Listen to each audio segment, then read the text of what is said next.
오늘은 다윗 13번째 시간 광야 이후 드러나게 된 위험한 그림자라는 제목으로 하나님의 말씀을 나누도록 하겠습니다.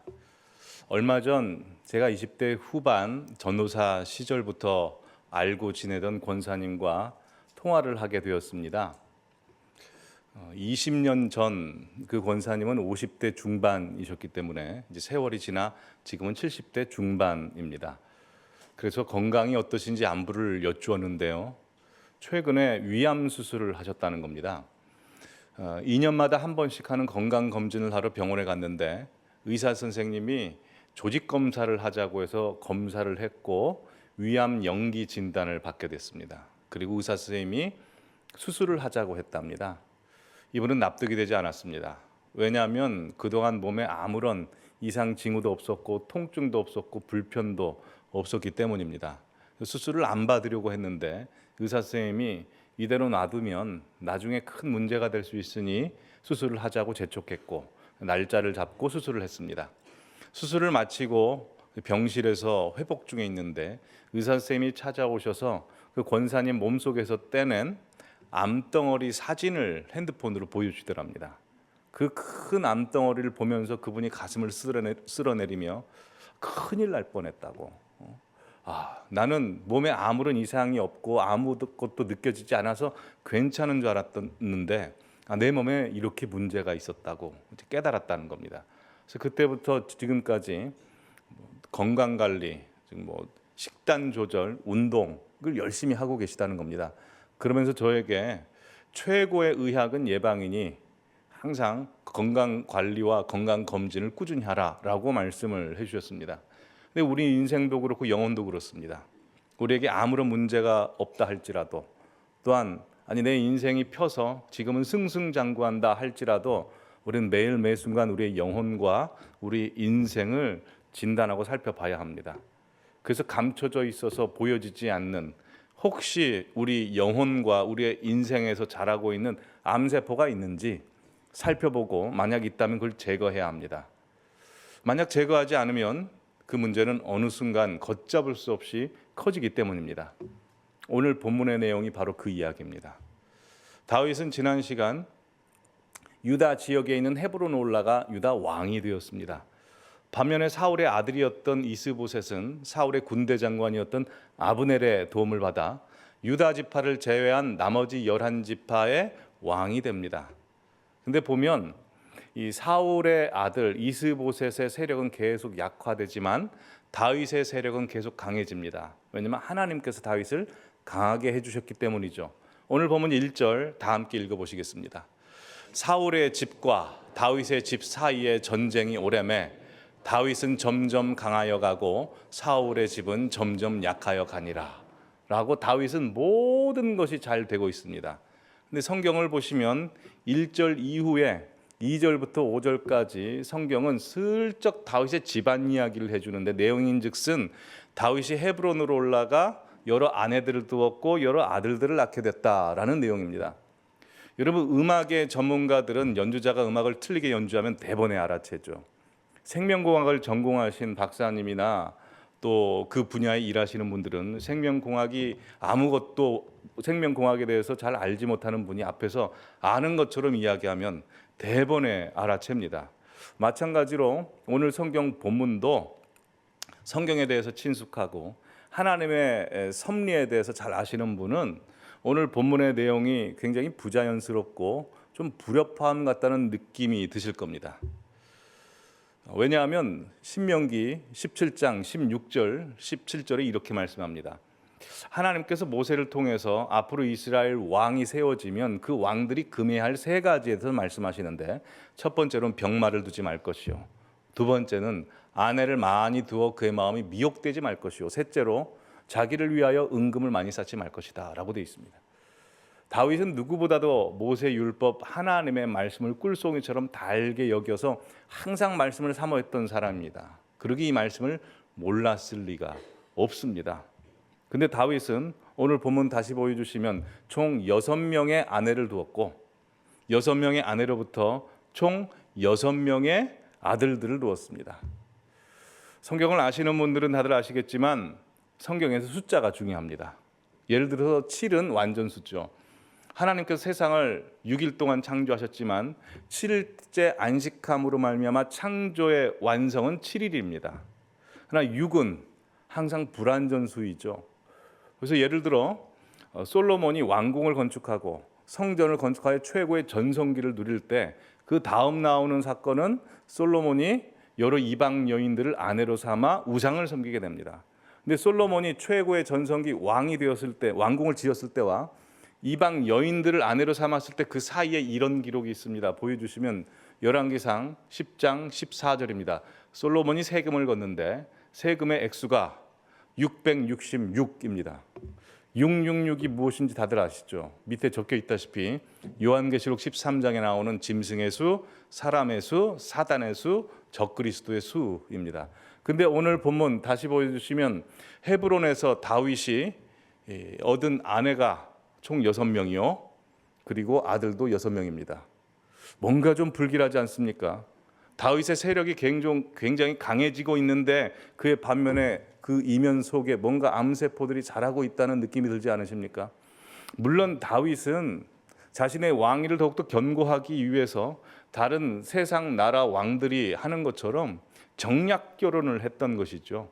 2절부터 3절 보여주시면 이스라엘 지역에 있는 여인이랑 결혼을 하는데 이스라엘 지역은 이스라엘의 최북단 중앙입니다. 그리고 갈멜 사람이라고 나오는데 갈멜 사람은 북서쪽입니다. 그리고 구슬 왕 달메라고 되는데 구슬은 북동쪽 갈릴리 지나서 동쪽에 있습니다. 즉 남쪽에 있었던 다윗은 북쪽에 있었던 사람들과 정략 결혼을 함으로 말미암아 이스보셋 왕을 좀 압박하고 자신의 왕위를 견고하게 하고자 했던 것입니다. 자, 그러면 다윗이 이렇게 인간적인 방법으로 자신의 왕위를 견고하려고 했던 시도들이 다윗에게 좋은 일로 돌아올까요? 나쁜 일로 돌아올까요? 당연히 나쁜 일로 돌아오니까 이렇게 질문을 드렸겠죠. 예, 다윗이 헤브론에서 낳은 아들 6명입니다. 6명 중에 3명이 다윗의 인생에 굉장한 아픔과 고통을 줍니다. 보시면 첫째 아들 암논은 자신의 사랑하는 딸, 다윗의 딸 다말을 강간하고 다말의 친오빠 압살롬으로부터 살해를 당합니다. 셋째 아들 압살롬은 암논을 죽이고 아버지 다윗에게 반란을 일으키다가 요압에게 처형을 당하고요. 넷째 아들 아도니아는 다윗의 말년에 솔로몬이 왕이 되기 전에 그가 스스로 왕이 되려고 했다가 처형당하게 됩니다. 헤브론에서 낳은 아들이 다윗에게 굉장한 아픔이 됩니다. 뿐만 아닙니다. 다윗이 광야 시절에 드러나지 않았던 그의 약점과 치부가 이 유다 왕이 되면서부터 드러나기 시작합니다. 아까 말씀 보셨다시피 다윗의 가장 큰 약점은 여자였습니다. 6명의 아내를 두지 않습니까? 근데 여기서 끝나지 않습니다. 오늘 보면 13절 보시면 이스보셋의 군대 장관 아브넬이 이스보셋을 배반할 때 다윗에게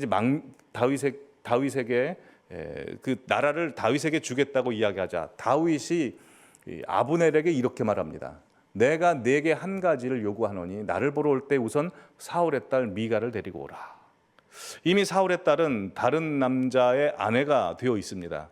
근데 그 여인을 뺏어오라고 하죠. 여기서 그치지 않습니다. 다윗이 이제 통일하여 온 이스라엘의 왕이 됩니다.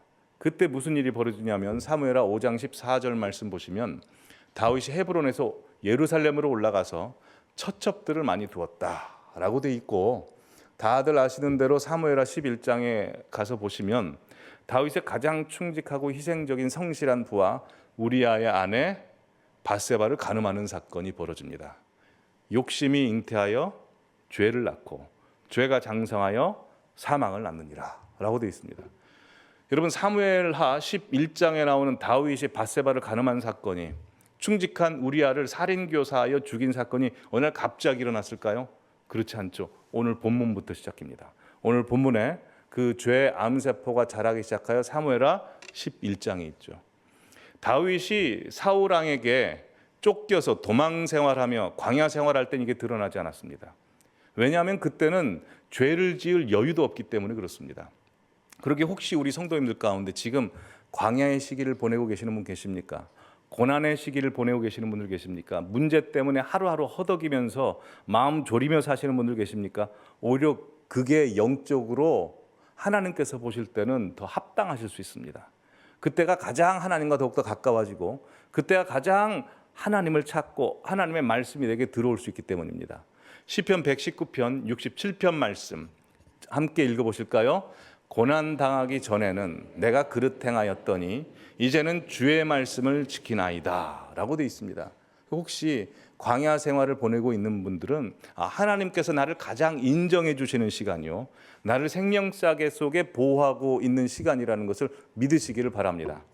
반대로 광야의 시기를 지나신 분들 계시죠. 기도 응답을 받으시고 이제는 내 인생이 승승장구한다라고 느끼시는 분들이 계시다면 그때부터 조심하셔야 됩니다. 오늘 본문의 다윗처럼 그때부터 자신의 치부가 드러나기 시작합니다. 여러분 공작새 아시죠? 공작새 한번 보여주시죠. 보면 참 저 깃털이랑 어떻게 저런 색깔을 낼지 하나님의 그 창조하시는 능력이 참 신묘막측합니다. 근데 이 공작새가 날개를 폈을 때 참 아름답습니다. 그리고 멋있습니다. 그렇죠? 근데 궁금했습니다. 공작새가 이렇게 날개를 펼 때 앞모습은 저렇게 아름다운데 뒷모습은 어떨까? 궁금하지 않으십니까? 예, 나옵니다. 예. 공작새가 날개를 펴기 전에 가려졌던, 감추고 싶었던 그의 치부가 드러납니다. 항문이 보입니다. 예. 공작새 정면으로 그의 똥꼬가 딱 보이고 있습니다. 예. 다윗의 인생이 그랬습니다. 광야 시절에는 그의 치부가 다 감춰집니다. 그러나 그가 이제 하나님께 은혜를 받아 왕이 되어 날개를 활짝 펴기 시작하자 그의 치부가 자기도 모르는 사이에 점점 드러나기 시작하는 겁니다. 이것은 다윗뿐만 아닙니다. 성경에 긍정적으로 표현되고 있는 성경의 인물들도 다 이 경험을 합니다. 먼저 노아부터 보여주시죠. 노아는 방주를 만들어 홍수 심판에서 구원받은 사람이죠. 여러분 노아가 방주를 한 100여 년 정도 만들었을 건데요. 사람들이 얼마나 조롱하고 그랬을까요? 근데 끊임없이 그는 참고 방주를 만들면 정말 대단한 일을 합니다. 그래서 모두가 홍수 심판으로 죽었는데 노아 가족만 살아납니다. 그러나 그 이후에 그는 포도주를 마시고 하체를 자녀들에게 노출시킴으로 말미암아 자녀들에게 큰 시험거리가 되죠. 노아가 그랬습니다. 여호수아도 마찬가지입니다. 요단강을 기적적으로 건넌 후에 가장 견고한 성인 여리고성을 하나님의 말씀대로 13바퀴 돌아 무너뜨렸습니다. 그러나 그 승리에 취한 여호수아는 그 다음 아이성 전투할 때는 하나님께 여쭤보지 않고 공격하다가 대패를 당합니다. 세 번째, 다윗이 어디로 가든지 여호와께서 이기게 하십니다. 이게 사무엘하 10장까지 계속됩니다. 근데 사무엘하 11장에 밧세바를 간음하게 됐죠. 그리고 엘리야도 마찬가지입니다. 열왕기상 18장에 보시면 엘리야가 갈멜산에서 850대 1로 싸웁니다. 승리합니다. 그러나 19장에서 여전히 기세가 등등한 아합과 이세벨을 보고 그는 자기 혼자만 남았다고 해서 번아웃이 와버리죠. 히스기야도 그렇습니다. 히스기야는 원래 일찍 죽기로 돼 있었습니다. 그러나 하나님 앞에 벽을 향해서 울부짖었을 때 하나님께서 뜻을 돌이켜 그를 15년 동안 더 살게 해줍니다. 여기에 히스기야는 하나님 앞에 감사하고 은혜를 찬양한 것이 아니라 교만하여집니다. 그리고 유다와 예루살렘에 진노가, 재앙이 임하게 되는 것이죠. 히스기야뿐만이 아닙니다. 신약의 인물들도 마찬가지입니다. 베드로, 주는 그리스도시요 살아계신 하나님의 아들이십니다 라고 멋지게 고백하고 주님께서 칭찬해 주십니다. 그러나 주님께서 그때서야 내가 십자가에 달려 죽을 것이다, 3일 만에 부활할 것이다 말씀하시자 베드로는 주님에겐 절대 그런 일이 일어나지 않을 겁니다, 내가 막을 겁니다 라고 하자 예수님께서 말씀하시기를 사단아 내 뒤로 물러가라, 넌 사람의 일을 생각했지 하나님의 일을 생각하지 않았다 라고 엄청난 꾸중을 듣습니다. 바울도 마찬가지입니다. 사도행전 15장에 보시면 이 초대교회 아주 중요한 핵심적인 공의회가 열립니다. 그것은 할례 받지 않은 이방인들에게도 복음이 들어갈 수 있는가, 그들에게 구원이 있는가라는 것을 이제 회의를 하게 되는데 하나님의 인도함으로 성령님의 이끌림으로 말미암아 할례를 받지 않아도 이방인들에게 구원이 있다. 그러니 여기서 내린 결정은 이방 선교에 날개를 달게 해주는 결정입니다. 그래서 바울과 바나바가 이 결정을 기쁘게 받아들이고 이제 선교를 향해서 나가려고 하는데 39절에 보시면 서로 심히 다투게 됩니다. 마가 때문에. 여러분 지금 완전수 7명입니다. 7 성경의 인물들 보시면 다 하나님께서 날개를 달게 해줍니다. 날개를 달게 해주셨지만 날개를 활짝 피는 그 순간에 치부가 드러납니다. 오늘은 종교개혁주일입니다. 16세기에 왜 종교개혁이 있었을까요? 기독교가 처음 시작되었을 때 예수님 돌아가시고 초대교회가 시작되었을 때 핍박을 많이 받았죠. 그러다가 313년에 밀라노 칙령에 의해서 기독교가 자유롭게 이제 전파할 수도 있게 되었고 믿게 되었습니다. 바로 그때부터 날개를 활짝 피는 그 순간부터 영적인 암세포들이 자라고 있다가 하나님께서 보실 때 이건 제거해야 된다라고 해서 종교개혁을 일으키게 된 것이죠. 여러분 우리 인생도 마찬가지입니다. 내 인생이 지금 순풍이 불고 있다고 생각되십니까? 문제가 다 사라지고 하나님이 나를 밀어주고 계시다고 생각하십니까? 그때 가장 조심해야 됩니다. 우리 교회와 저도 마찬가지입니다. 우리 교회도 어려운 시기들을 다 보내고 이제 날개를 활짝 피게 해주시는 은혜 시기에 왔습니다. 저도 마찬가지고요. 이때 우리 가장 조심해야 됩니다. 왜 조심해야 될까요? 실제로 날개가 활짝 펴져서 넘어진 베드로가 왜 우리가 이 시기에 조심해야 되는지를 가르쳐 줍니다. 베드로전서 5장 8절에서 9절 말씀 함께 읽겠습니다. 근신하라 깨어라 너희 대적 마귀가 우는 사자와 같이 두루다니며 삼킬 자를 찾나니 너희는 믿음을 굳건하게 하여 그를 대적하라. 넘어져 본 베드로가 가르쳐 줍니다. 너희 대적 마귀가 우는 사자와 같이 두루다니며 삼킬 자를 찾고 있기 때문에 그렇다라는 겁니다. 경험에서 우러나온 말씀입니다. 여러분 마귀를 만만하게 보시면 안 됩니다. 마귀에 대해서 사도 요한이 요한계시록 12장에 이렇게 말씀했습니다. 큰 용이 내쫓기니 옛뱀 곧 마귀라고도 하고 사탄이라고도 하며 온 천하를 깨는 자다. 온 천하에 성도님들이 포함이 돼 있을까요? 포함이 안 돼 있을까요? 포함이 당연히 돼 있죠. 근데 옛뱀이라고 합니다. 즉 아담과 하와에게 죄를 저질러 원죄를 저지르게 한 것, 또한 노아를 술 취하게 하고 여호수아에게 자만하게 만들고 다윗에게 정욕에 빠져들어 간음하게 하고 또 엘리야로 하여금 나만 남았다고 자아도취하게 만들고 히스기야로 하여금 교만하게 하고 베드로와 바울과 바나바로 하여금 자기 신념, 자기를 고집스럽게 만들어버린 그 배후에 누가 있었다는 겁니까? 옛뱀. 그 옛뱀이 지금은 큰 용이 돼서 각 나라들과 온 천하 성도님들의 가정과 삶 속에 삼키려고 하고 있다라는 것입니다. 만만치 않다라는 것이죠. 그러기에 우리는 이 마지막 시대에 베드로가 우리에게 조언한 이 말씀을 마음에 새겨야 합니다. 즉 하나님께서 우리의 날개를 피게 하셨을 때 우리가 무엇을 해야 되는지 아까 베드로가 우리에게 말씀한 하나님의 말씀을 다시 한번 보시죠. 보시면 영어 성경 순서대로 보면 첫 번째로 우리가 해야 될 게 be alert, 경계하는 것입니다. 두 번째로 be sober, 취하지 않은 겁니다. 술 취하지 않고 여러 가지에 취하지 않은 것.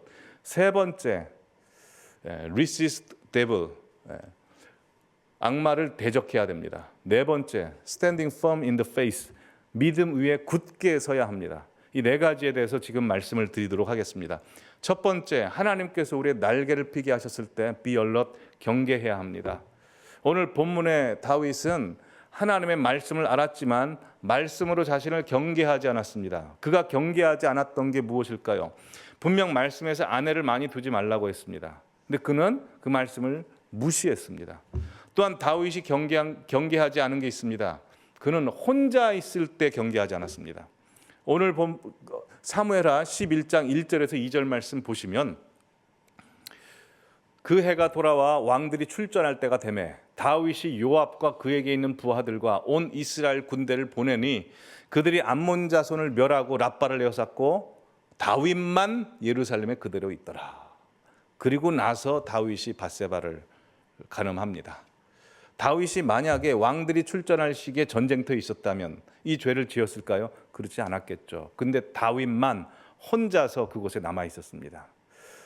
마귀가 베드로전서 5장 8절에 보시면 삼킬 자들을 찾는다고 하지 않았습니다. 삼킬 자, 서먼 단수입니다. 혼자 있을 때 경계하셔야 됩니다. 혼자 있을 때 뭐 경계하셔야 될까요? 다윗이 혼자 있을 때 보는 것을 경계하지 않았습니다. 밤중에 밧세바가 돌아다니는 걸 보고 거기에 흠뻑 취해버립니다. 보는 것을 경계하셔야 됩니다. 혼자 있는 것을 경계하시기 바랍니다. 왜냐하면 악마는 디테일에 있다라고 되어 있듯이 말씀에도 마귀에게 틈을 주지 말라고 했습니다. 조그만 틈도 마귀는 공략합니다. 그리고 집어삼킵니다. 두 번째로 이 말세 시대 우리의 날개가 활짝 펴졌다고 생각될 때 더 조심해야 되는 것은 비소버, 취하지 말아야 됩니다. 오늘 다윗은 왕이 자리에 올라간 것에 취해버렸습니다. 노아는 술에 취했습니다. 여호수아는 승리에 취해버렸습니다. 또한 엘리야는 자아에 취해버렸고요. 또 히스기야는 교만에 취했습니다.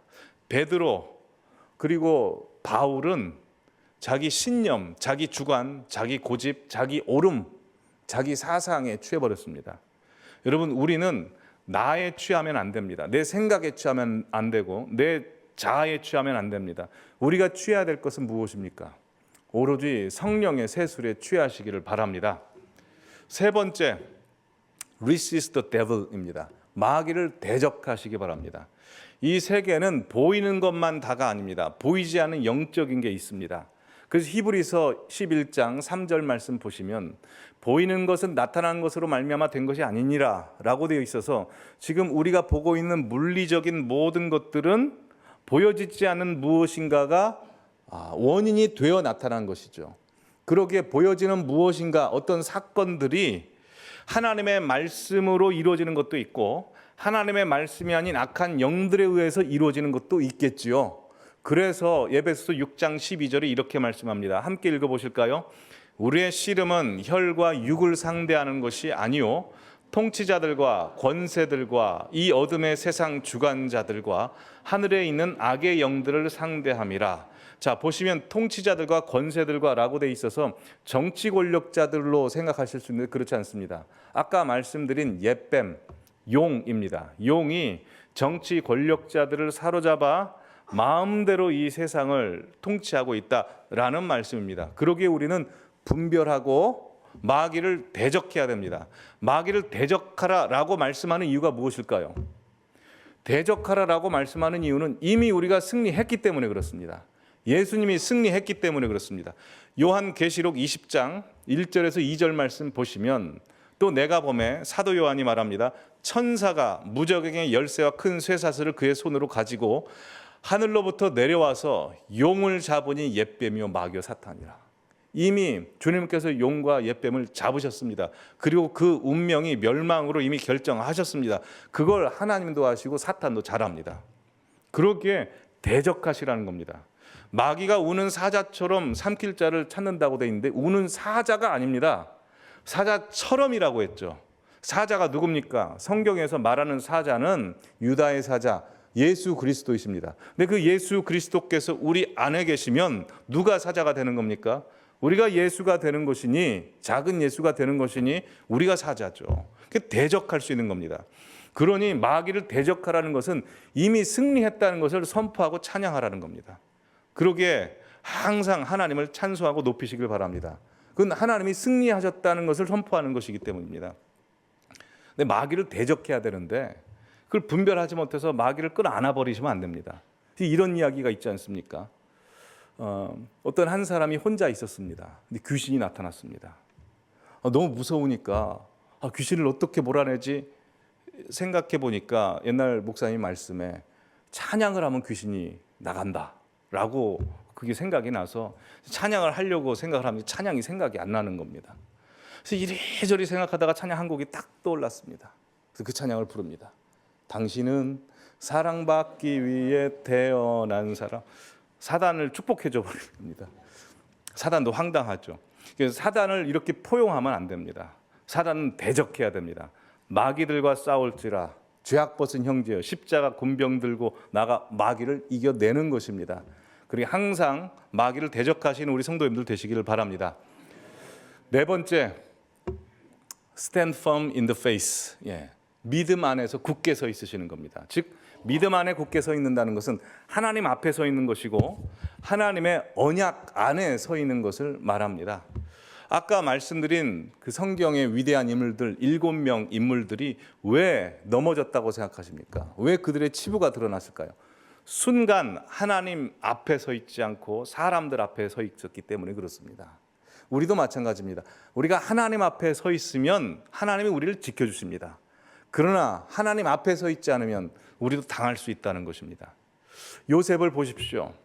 요셉은 그 청소년 시기에 혈기왕성한 시기에 보디발의 아내가 유혹합니다. 그때 요셉이 이렇게 이야기하죠. 내가 어찌 이 큰 악을 행하여 하나님께 죄를 지으리까? 요셉이 무슨 힘이 있어서 보디발의 아내의 유혹을 뿌리쳤겠습니까? 그가 하나님 앞에 서 있었기 때문에 그렇습니다. 노아도 마찬가지입니다. 노아가 100년 동안 산 위에서 방주를 짓는데 사람들이 조롱하고 사람들이 지탄할 때 어떻게 그는 그 오랜 세월을 참고 미친 사람이라는 욕을 들어가면서 계속 방주를 지을 수 있었을까요? 그는 항상 하나님으로부터 받은 약속, 말씀을 부여잡고 그 앞에 있었기 때문에 그렇습니다. 제가 한 12년 정도 알고 지낸 존경하는 목사님이 계십니다. 그분은 은사를 많이 받으셔서 예언, 치유, 통변, 여러 가지 은사 활동을 많이 하신 분입니다. 사실 처음 그분을 뵐 때 신뢰하지 않았습니다. 왜냐하면 저는 장로교 통합측 목사로서 이렇게 은사 활동이나 이런 부분에 있어서 굉장히 조심스럽게 접근하기 때문에 그렇습니다. 참고로 제가 성경도 보고 성경적으로 그분을 검증하고 오랜 세월 그분을 봐왔는데 변질이 되지 않습니다. 그분 입에서 나오는 말씀이 정말 하나님의 말씀이지 성경에서 벗어난 적이 한 번도 없습니다. 근데 그분이 이렇게 변질되지 않고 항상 하나님 앞에서 서 있을 수 있는 이유, 왜냐하면 대부분의 은사 받은 분들은 나중에 다 변질되거든요. 다 그렇습니다. 대부분 90% 이상이 다 그렇습니다. 근데 그분은 변질이 안 됩니다. 왜 그럴까? 보면 그분의 기도에 있습니다. 항상 그분은 하나님 앞에서 능력 달라고 기도를 안 해요. 하나님, 저를 죽여주십시오. 저를 죽여주시고 예수 그리스도로 살게 해주십시오. 그 주님께서 저에게 주신 언약 이루실 때까지 끝까지 잘했다, 충성된 종아, 칭찬받는 종 되게 해주십시오 하고 항상 그렇게 자기를 겸비하고 낮추고 자기 자신의 자아를 계속 죽이면서 그렇게 살아오시는 겁니다. 지금부터 말씀드리는 것은 좀 분별하시면서 들으시기를 바랍니다. 저는 강한 마음 속에서 하나님께서 주시는 마음 속에서 전달하라는 말씀을 강한 마음을 품고 전달해 드립니다. 제가 2022년도 6월 달에 저희 교회 부목사로 부임을 했습니다. 그 언저리에 아까 말씀드린 그 목사님에게 찾아갔습니다. 찾아가서 여러저런 이야기를 하고 기도하는 가운데 그 목사님께서 저에게 조심스럽게 말씀드립니다. 지난 금요 기도회 때 한번 말씀드리고 오늘 주일날 마음에 감동이 와서 처음으로 말씀드립니다. 제가 기쁜 소식교회 담임 목회자가 될 거라고 말씀하시는 겁니다. 그때는 담임 목사님이 계셨고요. 또 아무 문제도 없었고 저 역시 교회 사역을 목적으로 두고 있지 않았고 물론 부목사로 왔지만 나중에 기관 사역이나 다른 쪽의 사역을 생각을 하고 있었습니다. 제 가정이 또 그랬고요. 그런데 그분이 그렇게 말씀을 하시니까 제가 그 말씀은 전혀 황당하게 들었고 그게 사실 믿진 않았습니다. 그렇게 이제 시간이 지났습니다. 그리고 여러 문제가 터졌고 일이 이렇게 다 진행되면서 2023년도 초반에 장로님들 3분이 저에게 담임 목회자로서의 제의를 하셨습니다. 근데 그 순간에도 사실은 제게 확신이 없었기 때문에 그 예언의 말씀을 듣긴 했지만 저에게도 말씀이 주어져야 되지 않습니까? 근데 좀 믿지 않았고 또 제가 자격이 없다고 생각했기 때문에 수락을 하지 않고 그냥 반려했습니다. 그래서 장로님들께서 말씀하시기를 그럼 지금 있는 부목사 직분에서 GNC 선교센터 기관 목사로 전도 목사로 바꿔서 진행을 하자라고 하셔서 그거야 뭐 저의 신분은 아무런 복음을 전하기에 상관없기에 그렇게 하자라고 해서 이 시간을 지금까지 보내게 되었습니다. 계속 기도해 왔습니다. 하나님께서 정말 그 뜻이 맞다면 저에게 왜 그런지를 좀 보여주십시오. 그리고 좀 일이 진행되어 가는 하나님의 일을 보게 해주십시오 라고 해서 지금까지 왔고, 기도하는 가운데 하나님께서 왜 담임 목회자로 세우시는지에 대해서 제 나름대로 응답을 받았고, 성도님들께 왜 담임 목회자가 되어서 이 저에게 주신 비전이 무엇인지에 대해서 말씀을 드렸습니다. 비전은 이것입니다. 이 말세 시대에 주님께서 오시는데 성도님들께서 주님이 언제 오시든지 맞이하실 수 있는, 떳떳이 맞이하실 수 있는 그 거룩한 주의 신부가 되시는 것입니다. 이것 한 가지 약속을 받았습니다. 그리고 그것으로 하나님께서 저를 평가하시겠다고 그렇게 말씀하시고, 그 말씀을 여기서 공개적으로 말씀을 드립니다. 한번 생각을 해보시죠. 하나님께서 만약 제가 말씀드린 것이 정말 하나님께서 그때부터 모든 걸 결정을 하시고 일을 진행해 오셨다면 왜 저를 담임 목회자로 세우셨을까요? 저를 담임 목회자로 세우신 그 목적, 저 자리 하나 만들어 주시려고 그러셨을까요? 그렇지 않습니다. 물론 이 담임 목회자의 자리가 굉장히 중요한 줄 압니다. 그런데 그것보다도 더 무겁고 더 중요한 건 하나님의 말씀이고 언약이고 저에게 주신 비전이라고 생각합니다. 그래서 만약 저도 이 자리에 취해서 그 비전과 약속을 버린다면 변질이 될 것입니다. 그러게 어떤 것보다 이 자리보다도 주의 사자와 주의 종은 하나님 명령대로 움직이는 자니 그 약속을 가장 무섭게 여기고 그 앞에 서려고 합니다. 자, 그럼 시선을 우리 성도님들께로 돌려보시죠. 만약 하나님께서 그 모든 과정을 처음부터 착착착 진행해서 성도님들이 해오셨던 모든 것들 배후에 성도님들이 아니라 하나님이 다 해오셨다면, 그래서 담임 목회자로 저를 세우셨다면 왜 세우셨을까요? 성도님들 한 분 한 분을 목적하고 있기 때문입니다. 아까 말씀드렸던 주의 거룩한 신부로서 마지막을 잘 준비하고 주의 복음을 전파함으로 말미암아 이 시대를 준비하게 하시기 위해서입니다. 이게 얼마나 많은 성도님들에게 공감이 될지 모르겠습니다. 저는 확신합니다. 그러나 노아 시대처럼 방주를 만드는 마음으로 말씀을 드리고, 또한 성도님들도 이런 생각에 함께 동참하셨으면 좋겠습니다. 25일 감사 특별 새벽 기도회 기간에 하나님 이 마음을 좀 같이 품을 수 있는 성도님을 주십시오 라고 기도를 했고, 하나님께서 주시겠다라고 마음의 확신을 주셨습니다. 근데 참 희한하게도 지난 금요일에 셀 모임을 했습니다. 셀 모임을 하는데 한 여성 성도님이 자신의 남편분에 대해서 이야기를 하신 겁니다. 평소 때는 그렇지 않으신데 감사 특별 새벽 기도회를 참여하시고 나서 하나님께서 내가 하나님의 일을 해야 되겠다고, 하나님의 일을 해야 되겠다고 하면서 그 비전을 주셨다는 겁니다. 근데 제가 그 남자 성도님을 위해서 기도할 때마다 하나님께서 정말 사랑하시고 그 뜨거운 마음을 주셨거든요. 그래서 항상 그 성도님이 이 찬양을 들으신다고 하는데 그 찬양 가사를 보고 제가 전율이 흐르는 듯 했습니다. 왜냐하면 제가 받은 비전과 똑같았기 때문입니다. 가사 보여주시죠. 가사 보여주시죠. 너는 교회가 되어라. 예. 어린 양의 피로 태어나 예수의 심장으로 숨쉬며 생명의 말씀으로 자라난 너는 존귀한 주님의 몸, 그분의 마음과 시선으로 길 잃어버린 세대를 위해 복음으로 타오르는 가슴을 안고 어두운 세상의 빛으로 서라. 너는 교회가 되어라. 소망이 되어라. 사랑스러운 주의 신부, 너는 주님의 꿈. 무너져버린 성벽, 죽어있는 마른 뼈들 다시 하나로 이어져 성령의 생기로 살아나리라. 이 찬양을 항상 들으신다는 겁니다. 찬양 궁금하시죠? 한번 잠깐 들어보시죠.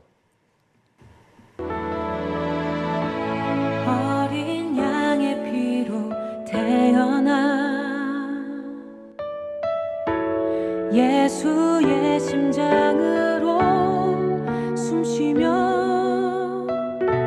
생명의 말씀으로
한번 잘 살펴보십시오. 하나님께서 왜 성도님들 가운데 문제를 허용해 주셨는지. 이 자리에 나와서 기도하시면 그 모든 문제 해결해 주십니다. 근데 그 문제 해결해 주시는 것으로 끝을 내시는 분이 아니십니다. 성도님들 한 분 한 분을 향한 하나님의 비전이 있고 목적이 있고 언약이 있습니다. 하나님이 성도님들이 목적이기 때문에 이 강단에서 이 말씀을 전하게 하신 줄 저는 확신합니다. 그러니 문제가 있으면 가지고 나와서 기도하시고, 또한 하나님께서 날개를 펴게 하시면 자신을 경계하고 또한 말씀 앞에 서서 그렇게 사시는 우리 성도님들 되시기를 바랍니다. 말씀을 정리하겠습니다. 4가지 기억하십시오. 첫째, 경계하십시오. 두 번째, 절대 자리에 상황에 취하지 마십시오. 세 번째, 마귀를 대적하십시오. 이미 이겼습니다. 네 번째, 하나님의 언약과 하나님 앞에 항상 서시기를 바랍니다. 기도하겠습니다.